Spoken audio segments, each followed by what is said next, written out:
নাম তার কমলা। দেখেছি তার খাতার উপরে লেখা। সে চলেছিল ট্রামে তার ভাইকে নিয়ে কলেজের রাস্তায়। আমি ছিলাম পিছনের বেঞ্চিতে। মুখের এক পাশের নিটোল রেখাটি দেখা যায়, আর ঘাড়ের উপর কোমল চুলগুলি খোঁপার নিচে। কোলে তার ছিল বই আর খাতা। যেখানে আমার নাম্বার সেখানে নামা হলো না। এখন থেকে সময়ের হিসাব করে বেরোই। সেই হিসাব আমার কাজের সঙ্গে ঠিকটি মেলে না, প্রায় ঠিক মেলে ওদের বেরোবার সময়ের সঙ্গে। প্রায়ই হয় দেখা। মনে মনে ভাবি, আর কোনো সম্বন্ধ না থাক, হতো আমার সহযাত্রিনী। নির্মল বুদ্ধির চেহারা ঝকঝক করছে যেন। সুকুমার কপাল থেকে চুল উপরে তোলা, উজ্জ্বল চোখের দৃষ্টি নিঃসংকোচ। মনে ভাবি, একটা কোনো সংকট দেখা দেয় না কেন? উদ্ধার করে জন্মসার্থক করি।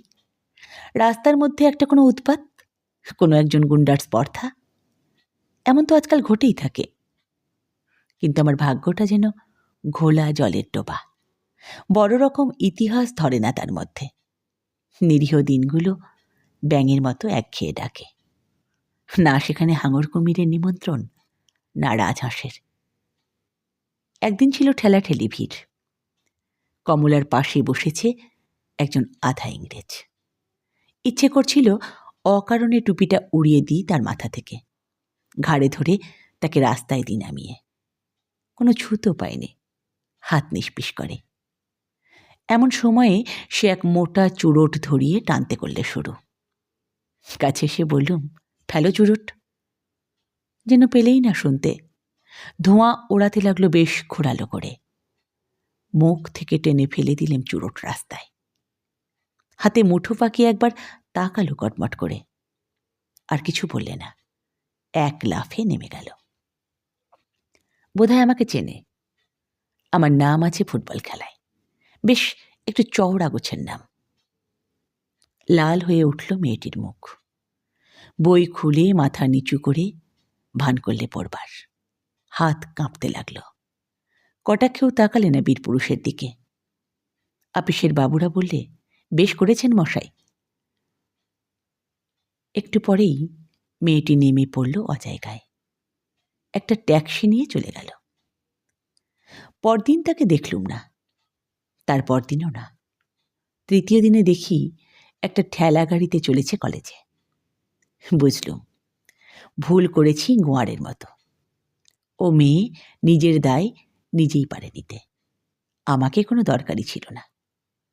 আবার বললুম মনে মনে, ভাগ্যটা ঘোলা জলের ডোবা। বীরত্বের স্মৃতি মনের মধ্যে কেবলই আজ আওয়াজ করছে কোলা ব্যাঙের ঠাট্টার মতো। ঠিক করলুম ভুল শোধরাতে হবে। খবর পেয়েছি গরমের ছুটিতে ওরা যায় দার্জিলিংয়ে। সেবার আমারও হাওয়া বদলাবার জরুরি দরকার। ওদের ছোট্ট বাসা, নাম দিয়েছে মতিয়া। রাস্তা থেকে একটু নেমে এক কোণে গাছের আড়ালে, সামনে বরফের পাহাড়। শোনা গেল আসবে না এবার। ফিরব মনে করছি, এমন সময় আমার এক ভক্তের সঙ্গে দেখা। মোহনলাল, রোগা মানুষটি, লম্বা, চোখে চশমা। দুর্বল পাকযন্ত্র দার্জিলিংয়ের হাওয়ায় একটু উৎসাহ পায়। সে বললে, তনুকা আমার বোন, কিছুতেই ছাড়বে না তোমার সঙ্গে দেখা না করে। মেয়েটি ছায়ার মতো, দেহ যতটুকু না হলে নয় ততটুকু। যতটা পড়াশোনায় ঝোঁক, আরে ততটা নয়। ফুটবলের সর্দারের পরে তাই এত অদ্ভুত ভক্তি। মনে করলে আলাপ করতে এসেছি সে আমার দুর্লভ দয়া। হায় রে ভাগ্যের খেলা। যেদিন নেমে আসব তার দুদিন আগে তনুকা বললে, একটা জিনিস দেব আপনাকে, যাতে মনে থাকে আমাদের কথা। একটি ফুলের গাছ। এ এক উৎপাত। চুপ করে রইলেম। তনুকা বললে, দামি দুর্লভ গাছ, এদেশের মাটিতে অনেক যত্নে বাঁচে। জিজ্ঞেস করলেম, নামটা কি? সে বললে, ক্যামেলিয়া। চমক লাগল। আর একটা নাম ঝলক দিয়ে উঠল মনের অন্ধকারে। হেসে বললেন, ক্যামেলিয়া, সহজে বুঝি এর মন মেলে না? তনুকা কি বুঝলে জানি নে, হঠাৎ লজ্জা পেলে, খুশিও হলো। চললেম টপ শুদ্ধ কাজ নিয়ে। দেখা গেল পার্শ্ববর্তিনী হিসেবে সহযাত্রিনীটি সহজ নয়। একটা দোকামড়া গাড়িতে টপটাকে লুকোলেম নাবার ঘরে।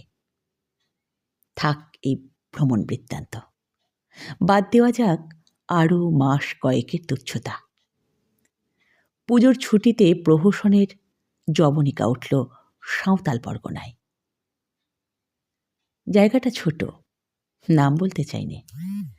বায়ু বদলের বায়ুগ্রস্ত দল এ জায়গার খবর জানে না। কমলার মামা ছিলেন রেলের ইঞ্জিনিয়ার। এইখানে বাসা বেঁধেছেন শালবনের ছায়ায় কাঠ বেড়ালিদের পাড়ায়। সেখানে নীল পাহাড় দেখা যায় দিগন্তে। অদূরে জলধারা চলেছে বালির মধ্যে দিয়ে। পলাশবনে তসরের গুটি ধরেছে।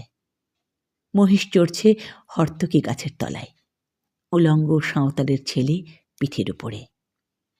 বাসাবাড়ি কোথাও নেই, তাই তাঁবু পাতলেম নদীর ধারে। সঙ্গী ছিল না কেউ, কেবল ছিল টবে সেই ক্যামেলিয়া। কমলা এসেছে মাকে নিয়ে। রোদ ওঠবার আগে হিমে ছোঁয়া স্নিগ্ধ হাওয়ায় শালবাগানের ভেতর দিয়ে বেড়াতে যায় ছাতি হাতে। মেঠো ফুলগুলো পায়ে এসে মাথা কোটে, কিন্তু সে কি চেয়ে দেখে? অল্প জল নদী পায়ে হেঁটে পেরিয়ে যায় ওপারে।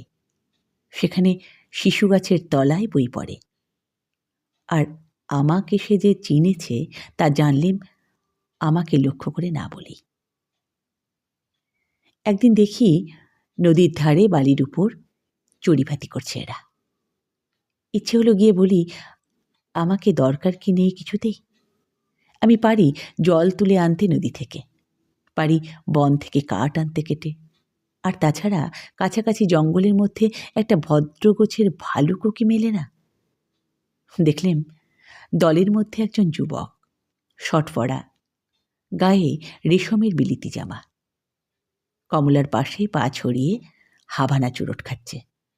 আর কমলা অন্য মনে টুকরো টুকরো করছে একটা শীত জবার পাপড়ি। পাশে পড়ে আছে বিলিতি মাসিক পত্র। মুহূর্তে বুঝলেম এই সাঁওতাল পরগনার নির্জন কোণে আমি অসহ্য অতিরিক্ত, ধরবে না কোথাও। তখনই চলে যেতেম, কিন্তু বাকি আছে একটি কাজ। আর দিন কয়েকেই ক্যামেলিয়া ফুটবে, পাঠিয়ে দিয়ে তবে ছুটি। সমস্ত দিন বন্দুক ঘাড়ে শিকারে ফিরি বনে জঙ্গলে। সন্ধ্যার আগে ফিরে এসে টবে দি জল, আর দেখি কুঁড়ি এগুলো কত দূর। সময় হয়েছে আজ। যে আনে আমার রান্নার কাঠ, ডেকেছি সেই সাঁওতাল মেয়েটিকে, তার হাত দিয়ে পাঠাবো শাল পাতার পাত্রে।